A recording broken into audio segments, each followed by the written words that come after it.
Wagwan YouTube, it's Naleen, your Jamaican scholar, and in today's video, I'm going to be sharing 5 things that you should be doing if you plan on applying to graduate school in the United States. So many of us dream of studying in the US, but too few know some of the most important things that we should be doing to prepare for graduate studies in the US. And these are things that you should be doing months, if not at least a year, before you actually apply to a graduate program. So let's get started. The first thing that you should be doing is working on your GPA. As an undergraduate student, your GPA does matter. Most graduate programs will require a 3.0 GPA or better in order for you to be considered. That is not to say that you won't get into any graduate programs if you don't have a 3.0 GPA.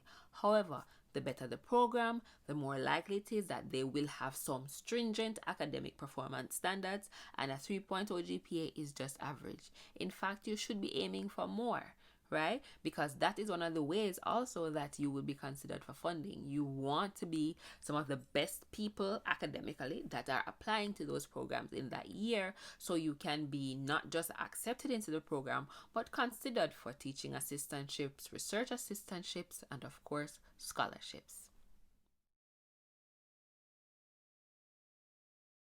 The second thing that you should be doing is doing your research.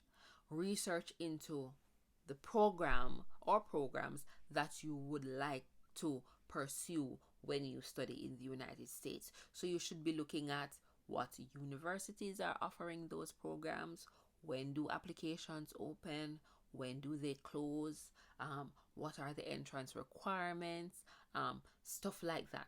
These are some of the things that you probably need to know way in advance before you apply, so that you're able to prepare those prerequisites or requirements that will come as a part of the application package. Another important component of the research is actually looking at the quality of the program that you are going to be studying. While many of us dream of studying in Ivy League institutions, in many instances, the Ivy League institutions aren't the best places to study particular things. So if you are interested in studying PR, I can tell you that the best PR degree, graduate degree programs aren't at Harvard or Yale. They are probably at Syracuse University in New York, for example. Those are some of the things that you want to be thinking about when you are looking into graduate school. So you should be looking online to look at those reports that come out about the best universities that offer particular programs. So you should be looking at the universities that are best for that particular thing that you are looking to study. Now, if you don't care about that, you care about the weather and so on and so forth, then you probably want to look at that too. You want to know which universities are located in more tropical climates, down south and so on. Whatever those requirements are that you have, you probably want to do some research before application time comes around, in order to properly prepare for those programs. Third thing is exams. Quite a few graduate programs will require that you take either the GRE or the GMAT, and those scores will be required as a part of your application. The GRE and GMAT, and in most instances you do either or. The GMAT is for persons who are intending to go to business graduate programs, whereas the GRE is for non-business graduate programs except medicine and law, which have their own specialized entrance exams. In order to do the GRE or the GMAT, you will have to find a testing center in your country. In most instances, if you live somewhere like Jamaica, you might have 1 or 2 testing centers. They might have special dates where they're doing the exam, so you can't just be like, okay, I need to apply to graduate school next month, and so I need to do the GRE right now. You might find that you're not able to take the exam until a couple months down the line, because based on the specified times of year when those exams are offered in your country, it requires a much longer wait.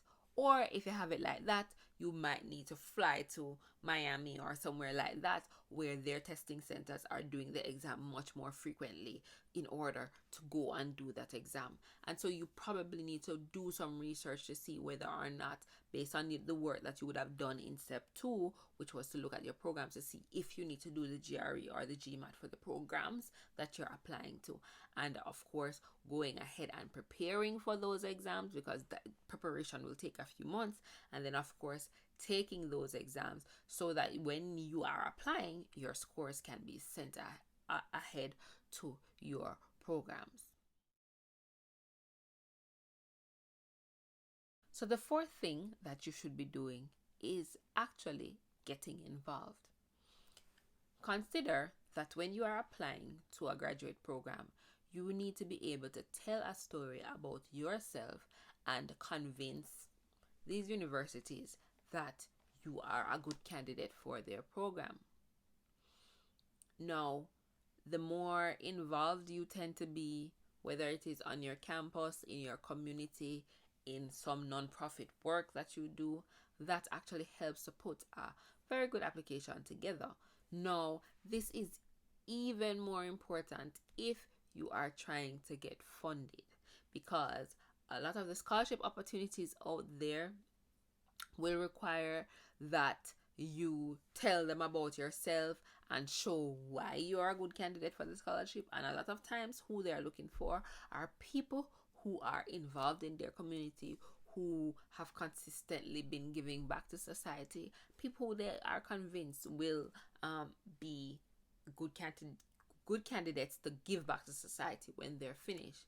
Now, as for the graduate programs, they are looking for diversity on their campus. They're looking for persons who are going to make their program stand out. And if your program that you're applying to is very competitive, a lot of times they're not just looking at your grades. They're going to be looking at the type of person you are, the things that you're involved in, your interests outside of the academic interests.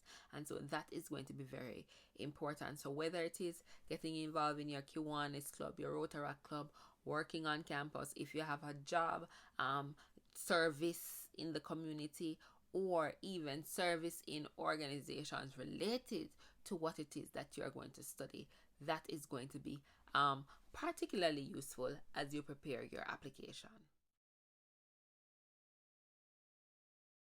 So the fifth and final thing that I would recommend is doing some type of research, especially if you are going to be applying to a graduate program that will require you to write a thesis or a dissertation in the case of doctoral programs.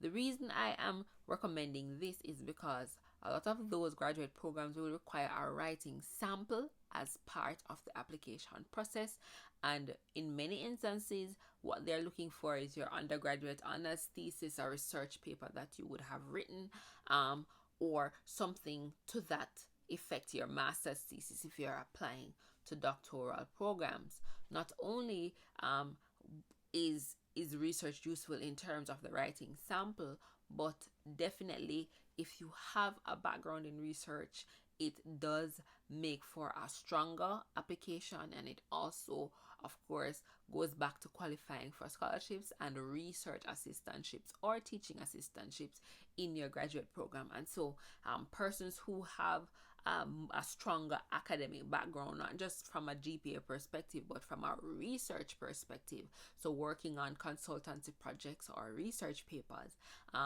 it definitely shows your research potential in terms of completing the program and getting through your thesis or your dissertation, but it also gives those persons who are assessing your applications ideas in terms of, oh, will this person qualify for an assistantship? This person could possibly work under Professor X or Y as their teaching or research assistant. And so you want to look at that definitely as something that you should be considering. No, don't get intimidated when I talk about research, because like I said, we are writing papers even as undergraduate students. I know from teaching marketing research, teaching, supervising undergraduate major project, that research work is being done. It just requires that you pay a little bit more attention to detail. It just requires that you consider the quality of the work, so you don't just think about your research projects that you're doing now as an undergraduate or graduate student as just an assignment that you need to turn into a professor and that will be the end of it. You want to look at it as, oh, I have tons of pieces that I can draw on as my writing samples that I will submit when I am applying to graduate programs.